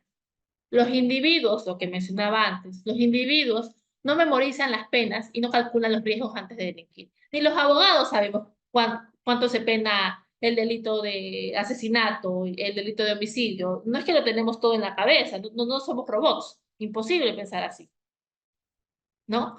Ineficacia del sistema. La falta de efectividad del sistema penal limita el impacto del mensaje disuasorio. Es lo que decía hace un momento. No es que tenemos el mejor sistema de justicia tampoco. No es que los jueces son los más correctos. No es que tenemos a los fiscales incorruptibles o impolutos, ¿no? Parte de la falta del miedo al castigo también es culpa del sistema de justicia, porque no hace efectivo lo que tiene que hacer efectivo, ¿no? Mensaje inefectivo. La intimidación solo afecta a un pequeño grupo y no disuade a la mayoría. Y esto es importante. ¿Por qué? Porque la persona que quiere delinquir va a delinquir y ya. No está esperando que al otro le afecte o no le afecte. No sé si se entienda esto y déjenme pensarlo mejor. Pero me refiero a que no todos tenemos esta iniciativa de querer cumplir las normas. No todos queremos cumplir. Hay muchos sectores, y especialmente los más marginados, que se sienten desplazados por el mismo Estado, que se sienten decepcionados por el mismo Estado, ¿no? Entonces, ¿cómo se le exige a estas personas totalmente marginadas de la sociedad un cumplimiento a rajatabla de las normas sociales, de los valores sociales que hoy queremos respetar? ¿Cómo? Entonces, el mensaje no es efectivo en cuanto a la prevención general negativa. No les importa tampoco, porque igual nunca han sido reconocidos por parte del Estado, nunca han sido importantes. Y es una verdad dolorosa, pero pasa. Perfeccionamiento del delito. Yo creo que esto más de una vez lo hemos escuchado, ¿no? Al final del día, las cárceles terminan siendo universidades del delito. Las personas que delinquen terminan de perfeccionar, incluso de conectarse mejor a otras bandas en la misma cárcel. No existe un sistema de rehabilitación social, es imposible. Transformación negativa. Y esto creo que ahorita más que nunca tenemos que atenderlo. Transformación negativa. Podría transformar un estado de derecho en un estado policial. Vamos con la prevención general positiva, la finalidad de la pena. Se centra en generar confianza en el sistema de justicia y proteger los bienes jurídicos, no en intimidar socialmente. Es un mecanismo de propaganda. La pena se percibe como un medio para tranquilizar a la opinión pública, aunque no repare los daños sufridos por las víctimas. Criminalización como respuesta. La sociedad busca tranquilidad a través de la criminalización, pero este ciclo puede perpetuar la criminalidad en una sociedad enferma. Enfoque en la sociedad. La pena busca enviar un mensaje esperanzador a la sociedad, relegando el interés por la víctima y enfocándose en el simbolismo del daño sufrido. Y esto es importante más que nunca, y de verdad, porque yo creo que los criterios de la pena que tenemos hoy son o de prevención general negativa o de prevención general positiva. Esos son los únicos criterios que se están atendiendo hoy por hoy, en mi opinión. Siempre digo en mi opinión.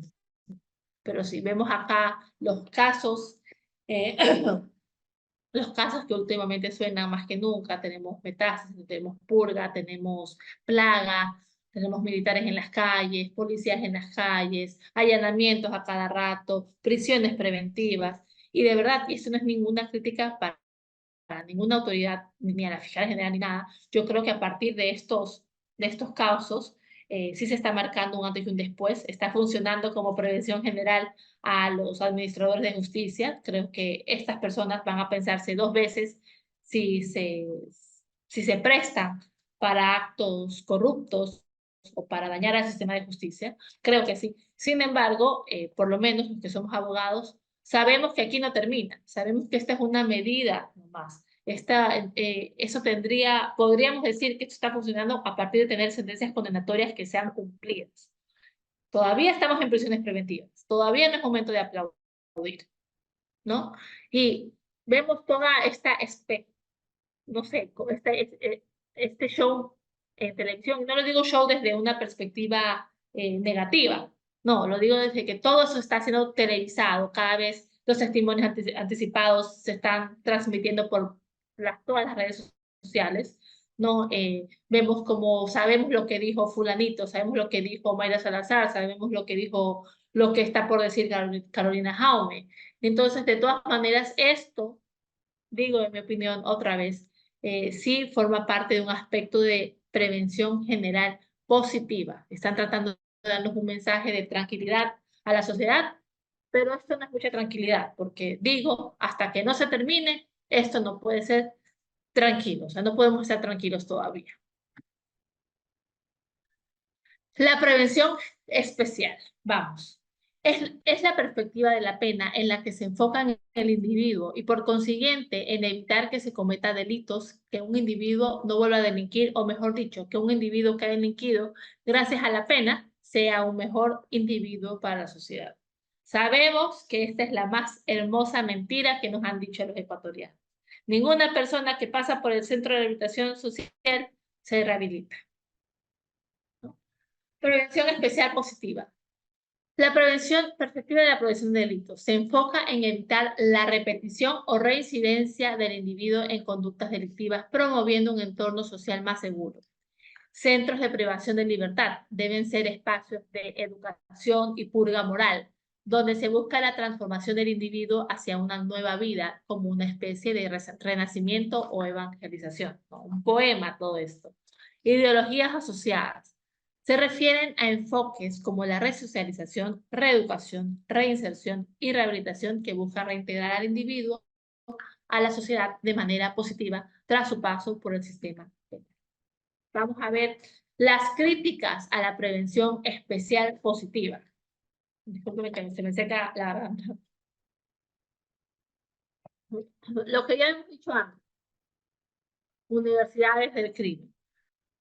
Los centros de rehabilitación, lo que menos son centros de rehabilitación, son universidades del crimen.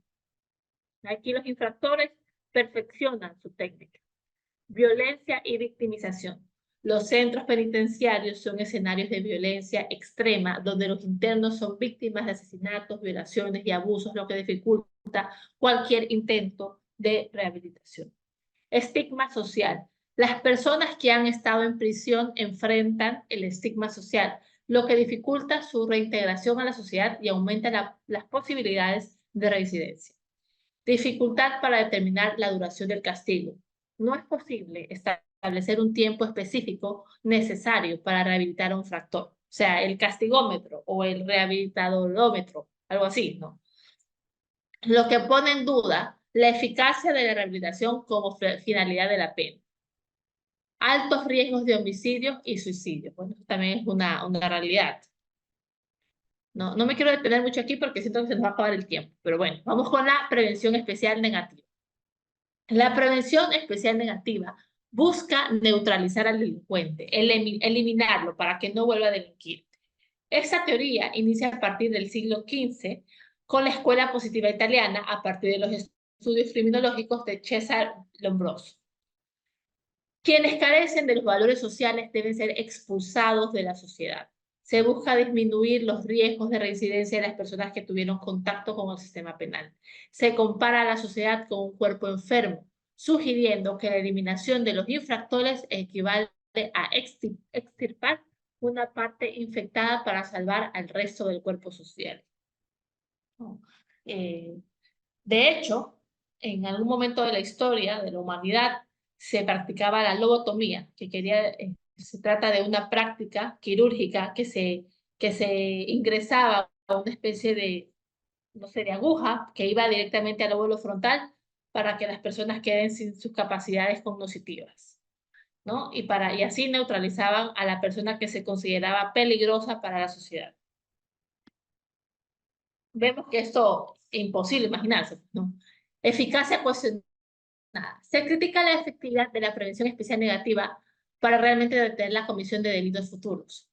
Realmente, y esta es una pregunta que en serio que quiero que quede en el foro, ¿realmente eliminar a los infractores previene el crimen? Enfoque simplista. Se considera que esta perspectiva ofrece una solución simplista al problema de la criminalidad, ignorando las complejas causas sociales y psicológicas que subyacen a la delincuencia. Impacto en la sociedad. Se argumenta que la eliminación de infractores no necesariamente purifica a la sociedad, sino que puede perpetuar un ciclo de violencia y represión. Falta de rehabilitación. Se critica la falta de atención a la rehabilitación y reintegración de los infractores a la sociedad, lo que perpetúa su estigmatización y dificulta su reinserción productiva, ¿no? Debo indicar que casi todas estas críticas las he sacado del libro de Eugenio Raúl Zaffaroni sobre la teoría de la pena, ¿no? De hecho, aquí está, justamente. Existen nuevas tendencias dentro de la dogmática penal. Entre esas está el agnosticismo, que viene de Eugenio Raúl Zaffaroni, y el abolicionismo de la pena, que viene más de una tendencia anarcocapitalista. No me quiero detener mucho en esto porque hay quienes dicen que las teorías abolicionistas son imposibles de ser aplicables hoy por hoy. Y bueno, y finalmente, creo yo, y después de la lectura del doctor Zaffaroni. Igual creo que el agnosticismo nunca nos dice cuál sería la solución de todo el problema penal, ¿no? De la cuestión criminal, como dicen palabras del profesor Zaffaroni. Bueno, las teorías positivas de la pena, como las funciones preventivas del delito, son criticadas por no ser verdaderas y por contener contradicciones. No se sabe con certeza cuál es la función de la pena, y este desconocimiento cae en el ámbito del agnosticismo. La pena y su funcionalidad son consideradas negativas, ya que incluso si existe utilidad, esta no puede ser comprendida. La perspectiva abolicionista concluye que la pena es coerción, impone privaciones de derechos o dolor, no repara ni restituye, ni detiene lesiones en curso, ni neutraliza peligros inminentes. El enfoque abolicionista busca una comprensión crítica del poder punitivo para su detección y control. Al considerar que la pena carece de una finalidad clara y al negar su utilidad se determina su irracionalidad y se entiende como un fenómeno político y no jurídico. Bueno, para culminar ya esta charla, ¿no? Creo que es apropiado recordar los conceptos de justicia restaurativa, especialmente la conciliación que la tenemos en nuestro Código Orgánico Integral Penal. Vemos en el artículo 663 del Código Orgánico Integral Penal lo siguiente: la conciliación podrá presentarse hasta antes de la conclusión de la etapa de instrucción fiscal en los siguientes casos. Primero, delitos sancionados con pena privativa de libertad de hasta 5 años. Segundo, delitos de tránsito que no tengan resultado de muerte ni de lesiones graves que causen incapacidad permanente. Pérdida o inutilización de algún argumento. Y tercero, delitos contra la propiedad cuyo monto no exceda de 30 salarios básicos unificados del trabajador en general. Y aquí vamos otra vez volvemos con las comparaciones. El delito de estafa, 186 del COIP. La persona que, para obtener un beneficio patrimonial para sí misma o para una tercera persona mediante la simulación de hechos falsos o la deformación o ocultamiento de hechos verdaderos, induzca error a otra con el fin de que realice un acto que perjudique su patrimonio o el de una tercera, será sancionada con pena privativa de libertad de 5 a 7 años.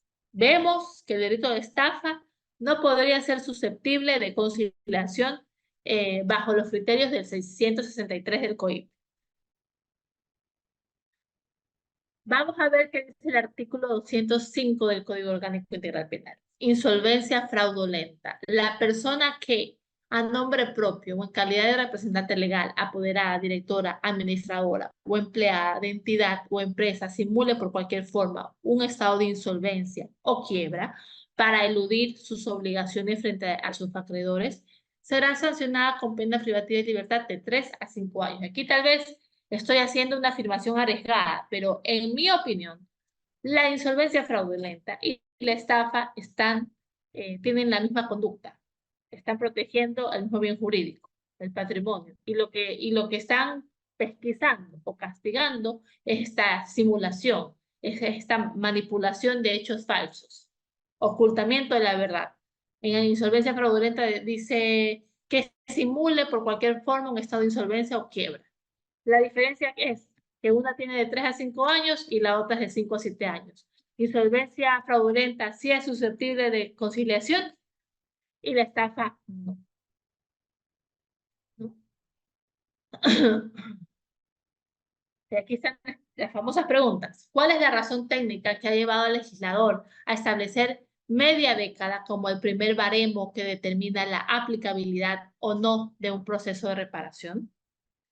¿Cómo se explica que la estafa tipificada en el artículo 186 del COIP tiene una pena de 5 a 7 años, pero la insolvencia fraudulenta contenida en el 205 del COIP con similares connotaciones tiene una pena de 3 a 5 años?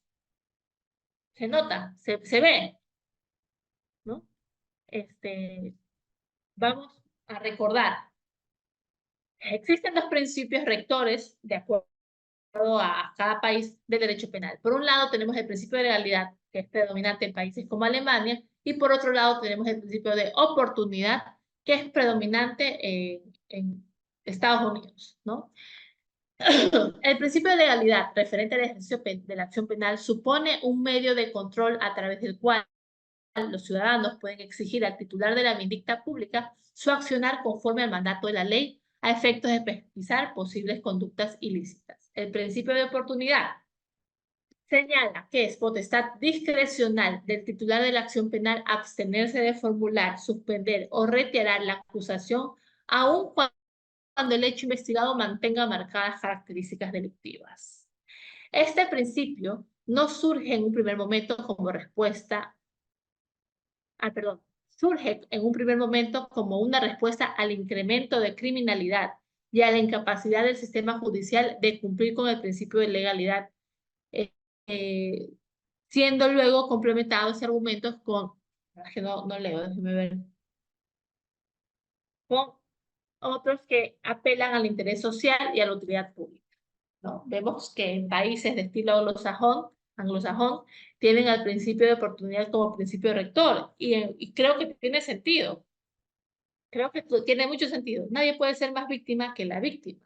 La fiscalía no puede ser más víctima que la víctima. Y creo que en muchas cosas eso pasa aquí en el Ecuador. Y honestamente, existe en el criterio de la conciliación, en el último inciso, no lo puse aquí, existen prohibiciones a conciliar en ciertos delitos, entre esos el de violencia intrafamiliar y otras cuestiones que, dicho sea de paso, tal vez estoy siendo arriesgada en estas afirmaciones, creo que bien podrían conciliarse y podrían de alguna manera descongestionar el sistema de administración de justicia. Es así que bajo el manto filosófico de la justicia restaurativa, con miras a incorporar a la víctima al proceso a efectos de resarcirle los daños, se han adoptado los conceptos de mediación y conciliación penal. Esto surgió en respuesta al agotamiento de la resocialización como pena, así como por la necesidad de descongestionar la administración de justicia por la excesiva carga procesal. Lo que acabo de decir. La justicia restaurativa inicia como mecanismo de poder neutralizar esta congestión del sistema de justicia y esta excesiva carga procesal. Vamos a ver en el derecho comparado. Ya hoy con eso terminamos. En Colombia, en la Constitución de 1991, reconoce la potestad de administrar justicia por las partes dentro de un proceso penal.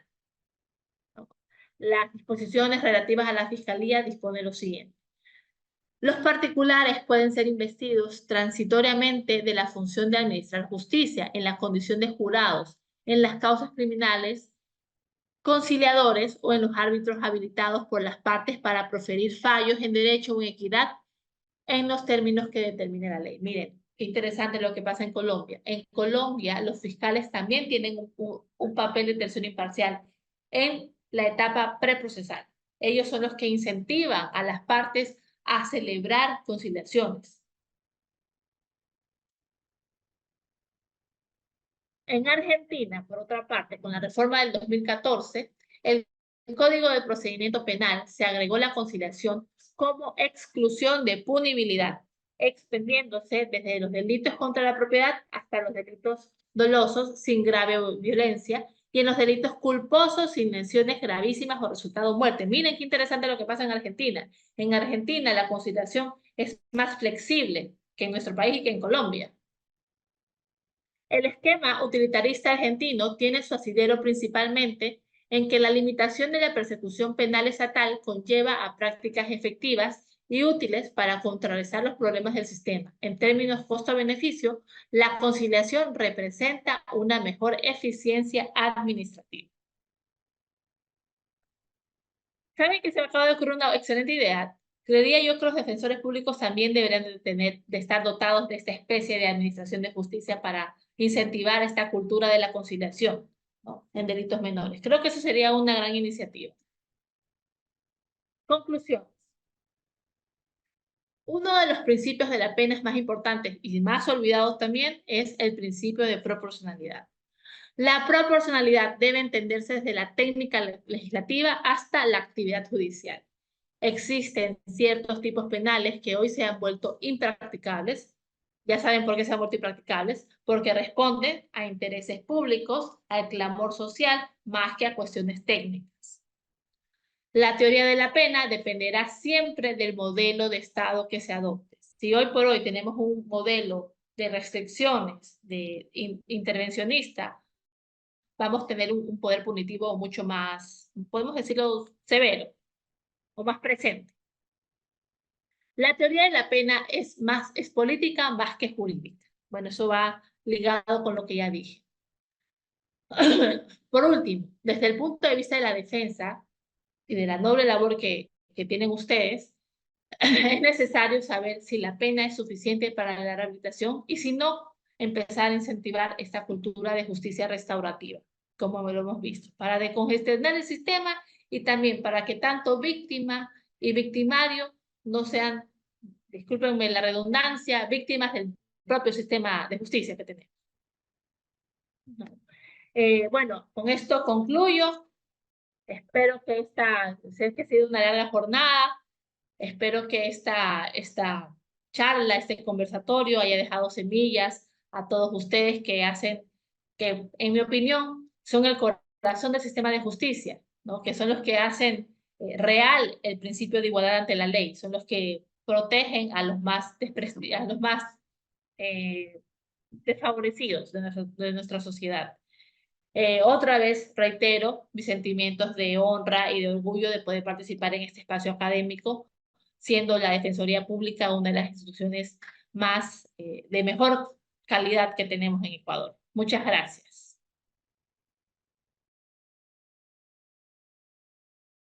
Muchas gracias, Magíster, por su intervención. Si alguno de los presentes tenemos alguna inquietud, alguna interrogante sobre el tema, se está aceptado en el chat, por favor, de Zoom.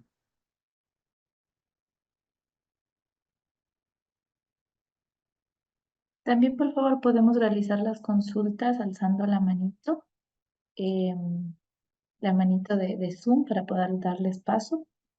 Y los que están preguntando por el link, por favor, ya fue enviado. Tienen que revisarlo en el chat.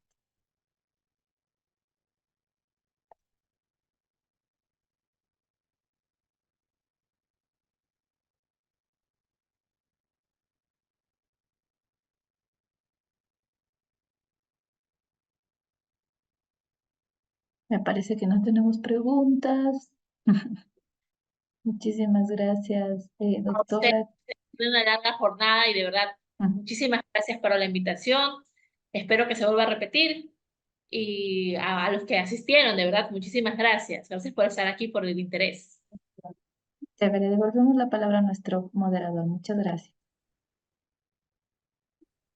Reiterando una vez más el agradecimiento, doctora Magíster Francia Drut, por su magistral ponencia y los conocimientos impartidos en ella. Se recuerda a los presentes que este curso de formación continuará el día de mañana a las 10 horas, como se lo ha planificado anteriormente.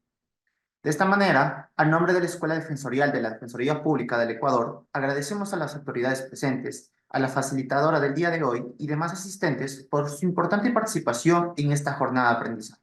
Buenas tardes con todos y todas. Hasta luego, pasa muy bien.